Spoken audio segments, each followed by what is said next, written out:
warahmatullahi wabarakatuh. Perkenalkan, nama saya Sukma, saya dari kelas akuntansi A. Di sini saya akan mempresentasikan materi tentang aset jangka panjang yang terdiri dari harga perolehan.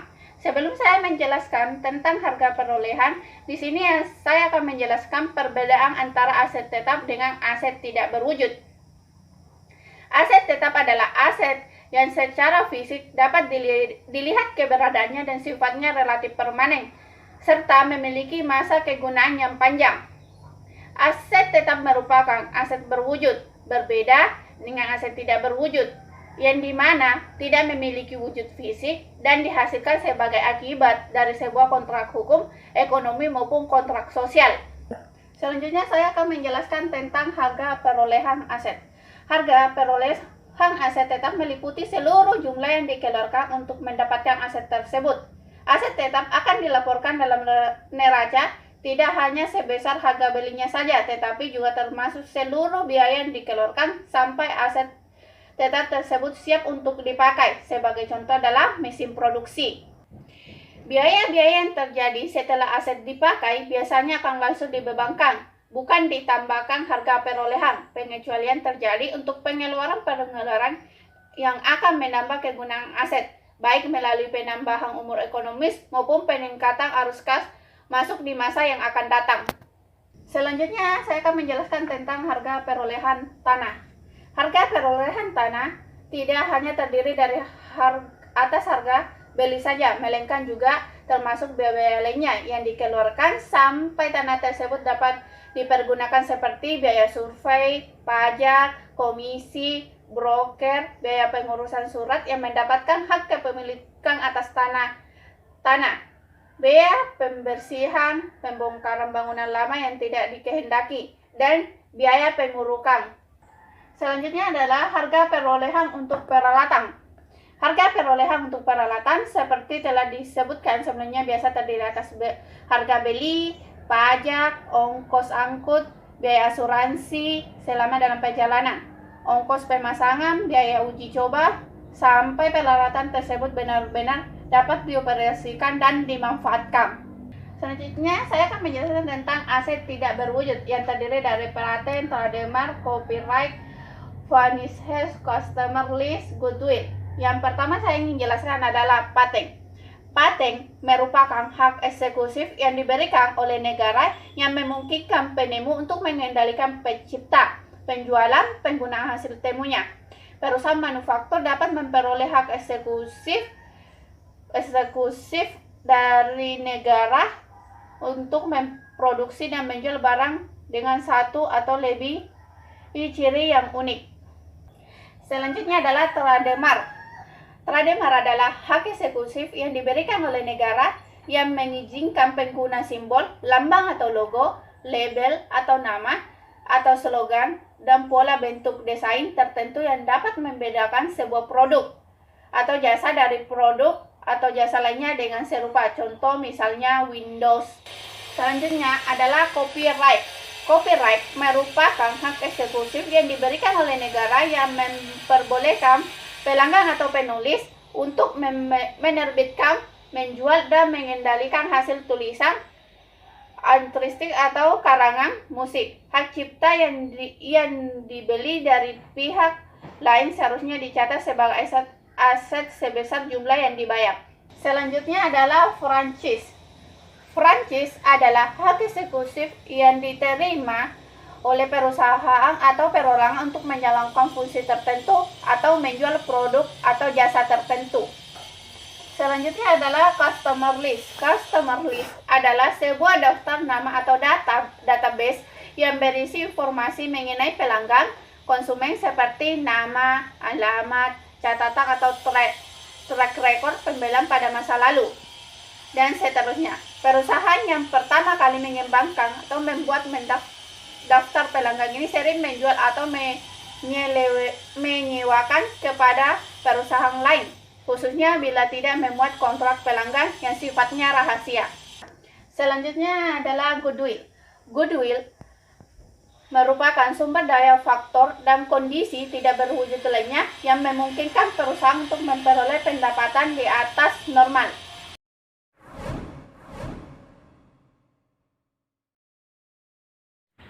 pengeluaran modal dan pengeluaran pendapatan. Yang pertama itu pengeluaran modal, di mana pengeluaran modal ini adalah biaya-biaya yang dikeluarkan dalam rangka memperoleh aset tetap, kemudian untuk meningkatkan efisiensi dan operasional, dan meningkatkan produktif aset tetap, serta memperpanjang masa manfaat aset tetap itu sendiri. Kemudian contoh dari pengeluaran modal ini seperti pembelian aset tetap, kedua penambahan pembelian komponen aset tetap. Selanjutnya yaitu pengeluaran pendapatan, di mana pengeluaran pendapatan ini hanya biaya-biaya yang memberikan manfaat pada periode berjalan, di mana biaya-biaya yang dikeluarkan ini tidak dapat dikapitalisasi ataupun digolongkan sebagai aset tetap dalam neraca, namun langsung dibebankan ke laba rugi pada laporan laba rugi nantinya pada periode berjalan di mana biaya itu dikeluarkan. Kemudian pengeluaran dari pendapatan ini seperti dalam perusahaan. Contoh seperti dalam perusahaan, di mana perusahaan mengeluarkan biaya-biaya untuk pemeliharaan perusahaannya, seperti perbaikan jendela, pengecatan dinding perusahaan, dan sebagainya. Kemudian kita ketahui bahwa pendapatan dan beban ini merupakan akun nominal atau akun sementara pada laporan laba rugi nantinya. Mengapa dikatakan bahwa akun nominal adalah pendapatan dan beban? Karena pendapatan dan beban ini merupakan hal yang sementara, karena pendapatan dan beban ini merupakan masing-masing periode memiliki pendapatan dan beban yang berbeda, tergantung dari kondisi dan pendapatannya pada setiap periode. Biaya-biaya yang dikeluarkan untuk aset tetap dapat diklasifikasikan menjadi 4 tahap. Yang pertama itu tahap pendahuluan, kedua tahap sebelum perolehan, ketiga tahap perolehan atau konstruksi, yang terakhir tahap pemakaian. Yang pertama itu mengenai tahap pendahuluan, di mana tahap pendahuluan ini pihak perusahaan, di mana pada tahap pendahuluan ini ataupun bisa dikatakan sebagai tahap awal, pihak perusahaan untuk yakin membeli aset tetap itu. Kemudian tahap sebelum perolehan atau tahap kedua, di mana tahap ini pihak perusahaan sudah mengambil keputusan dalam membeli aset itu, tetapi belum terjadi. Artinya di sini perusahaan sudah tahu bahwa ini aset yang akan dibeli, tetapi itu belum dilakukan pembelian. Kemudian tahap ketiga, di mana tahap ketiga ini adalah tahap perolehan atau tahap konstruksi, di mana tahap perolehan dan konstruksi ini pihak perusahaan ini sudah melakukan pembelian, tetapi aset tetap yang sudah dibeli ini belum bisa digunakan. Kemudian terakhir itu tahap pemakaian atau tahap terakhir, di mana tahap ini adalah tahap terakhir yang digunakan pihak perusahaan untuk aset tetap ini. Tahap ini sudah bisa digunakan atau bisa dioperasikan. Kemudian saya masuk ke materi selanjutnya, yaitu masalah praktek pengeluaran atas aset tetap, di mana dalam praktek pengeluaran aset tetap ini bisa dikategorikan sebagai pengeluaran modal atau pengeluaran pendapatan. Ini tergantung dari kebijakan pihak manajemen yang menangani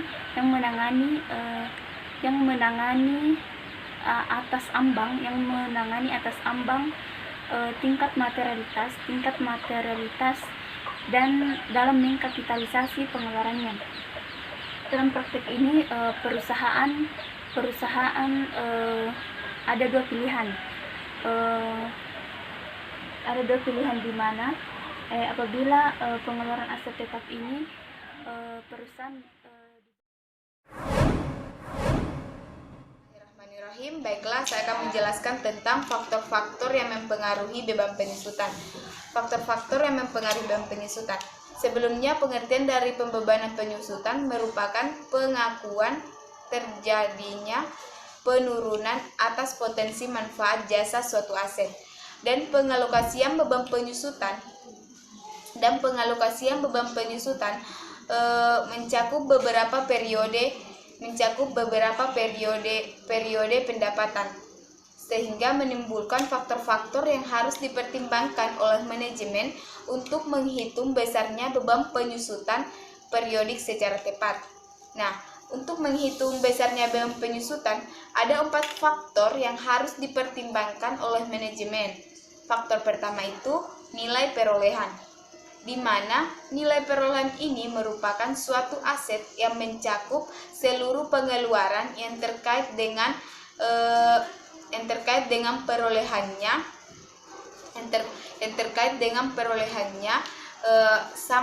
dan persiapannya sampai aset tersebut dapat digunakan. Nilai perolehan ini bersifat objektif. Mengapa demikian dikatakan sebagai objektif? Karena sifatnya dapat diuji.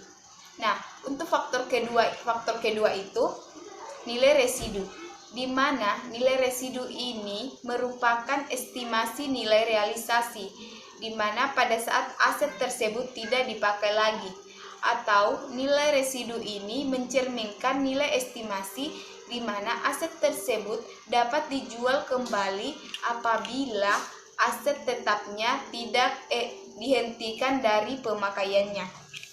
Untuk faktor ketiga ini adalah umur ekonomis, di mana untuk menghitung besarnya beban penyusutan, umur ekonomis dapat diartikan sebagai suatu periode atau suatu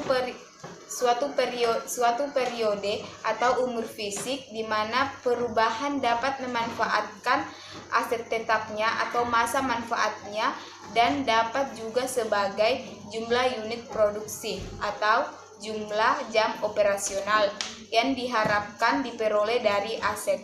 Untuk faktor keempat itu faktor fungsional, yang membatasi umur aset adalah keuangan. Manfaat aset dapat hilang atau berkurang sebagai akibat dari perubahan teknologi. Meskipun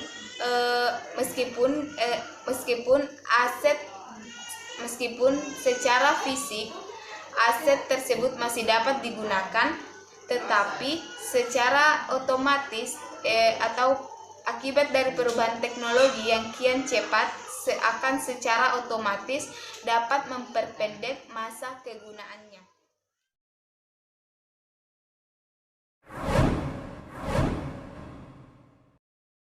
Oke, saya akan membahas aset jangka panjang, khususnya mengenai perubahan estimasi. Alokasi harga perolehan aset yang bermanfaat lebih dari satu periode itu tidak dapat ditentukan pada saat akuisisi, sebab banyak variabel yang masih perlu untuk diestimasi. Oleh karena itu, dikatakan tidak dapat ditentukan pada saat akuisisi. Lalu, faktor penentu besarnya beban penyusutan periodik itu hanya satu faktor saja yang sangat amat mencerminkan data atau informasi historis, yaitu faktor harga perolehan aset. Mengapa demikian? Nah, ini karena besarannya itu tidak perlu lagi diestimasi. Cukup dengan bukti atau verifikasi dari dokumen pembelian aset secara objektif. Ini berbeda dengan faktor lainnya seperti umur ekonomis, nilai residu, dan pola pemakaian aset yang perlu untuk diestimasi secara objektif dulu dari pertimbangan dan pengalaman manajemen untuk sampai pada perhitungan beban penyusutannya. Di sini kita perlu tahu juga bahwa sepanjang periode pemakaian aset, perubahan estimasi itu bisa saja terjadi, baik nilai residunya yang berubah atau umur ekonomisnya. Perubahan dalam estimasi ini hanya mempengaruhi beban penyusutan periode yang berjalan saja, maksudnya periode saat perubahan itu terjadi. Dan perubahan berikutnya itu bukan merupakan penyesuaian dari yang sebelumnya. Jadi yang setelahnya perubahan itu terjadi sama sekali tidak untuk menyesuaikan daripada periode yang sebelumnya. Contoh ya, sebuah aset dibeli dengan harga 260 juta rupiah. Aset tetap ini awalnya diestimasi memiliki umur ekonomi selama 20 tahun dengan nilai residu sebesar 10 juta rupiah. Untuk menghitung besar beban penyusutan periodiknya, diasumsikan metode yang digunakan adalah metode garis lurus. Aset ini kemudian digunakan selama 12 tahun dengan besar penyusutan. Rumusnya adalah harga aset dikurang dengan nilai residu dibagi dengan umur ekonomisnya. Dari contoh tadi disebutkan bahwa harga aset sebesar 260 juta rupiah, nilai residunya sebesar 10 juta rupiah, dan umur ekonomisnya 20 tahun. Kita bisa langsung menghitungnya. Kita input semua besaran angkanya, yaitu 260 juta rupiah dikurangkan dengan 10 juta rupiah sama dengan 250 juta rupiah dibagi 20. Hasilnya adalah 12.500.000 rupiah per tahunnya. Jadi kita peroleh aset yang kemudian digunakan selama 12 tahun, itu besar penyusutannya 12.500.000 per tahunnya. Maka besar nilai buku aset pada akhir tahun ke-12 sama dengan, rumusnya adalah harga perolehan dikurangkan dengan waktu pemakaian aset dikali beban penyusutan per tahun. Ya, kita langsung input saja angka-angkanya.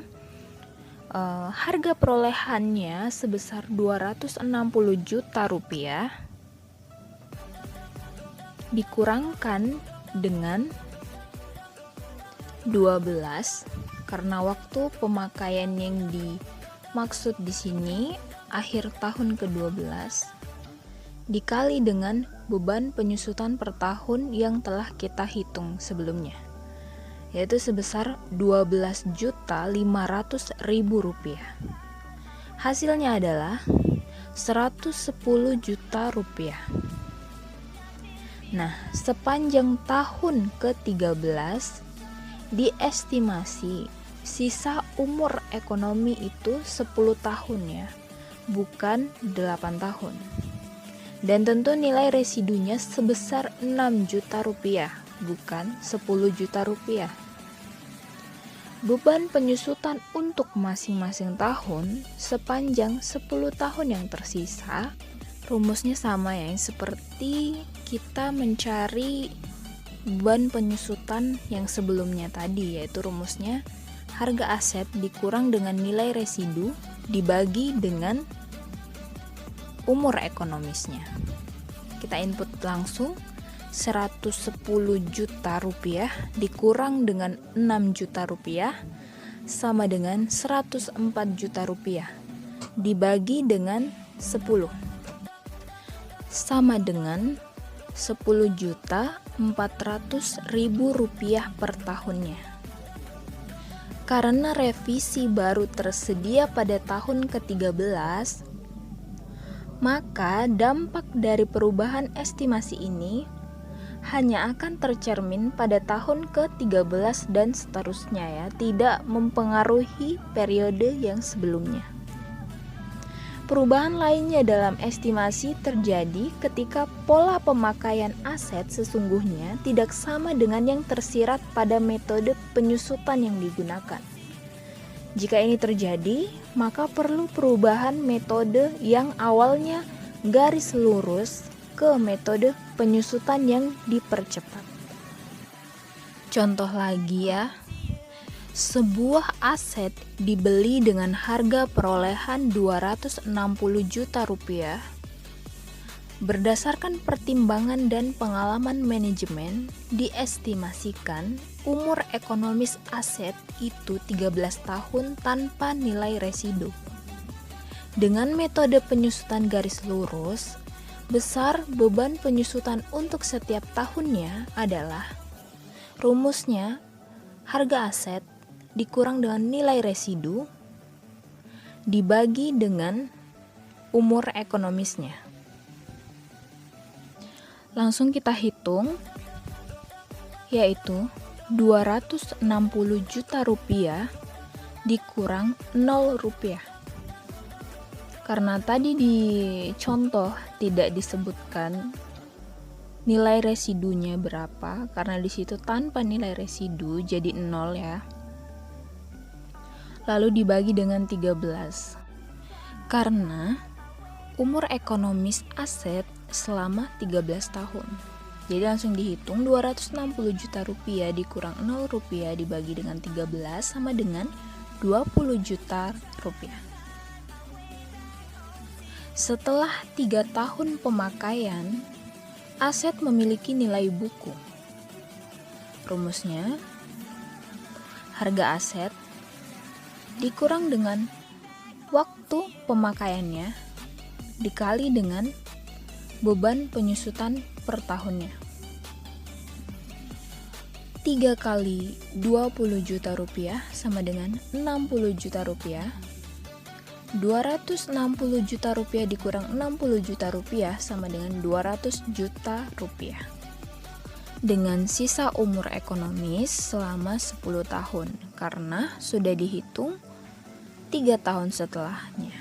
Sisanya berarti 10 tahun ya. Ternyata hasil pengamatan selama 3 tahun menunjukkan bahwa metode penyusutan saldo menurun ganda memberi estimasi besar beban penyusutan yang lebih baik dari metode garis lurus. Kita ambil contoh nih ya, perubahan estimasi itu terjadi pada tahun keempat.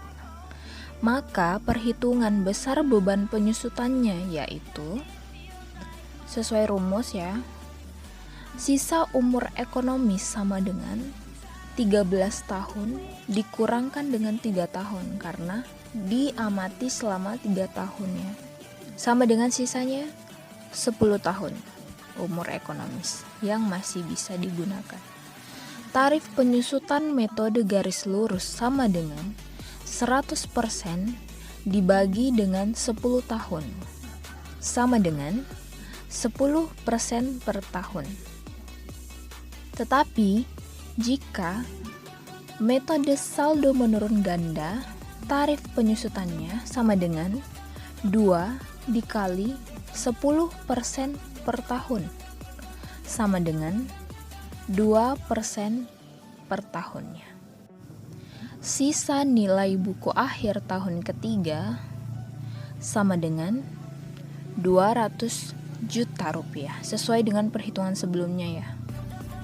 Jadi beban penyusutan pemakaian tahun keempat sama dengan 200 juta rupiah dikali 20% sama dengan 40 juta rupiah.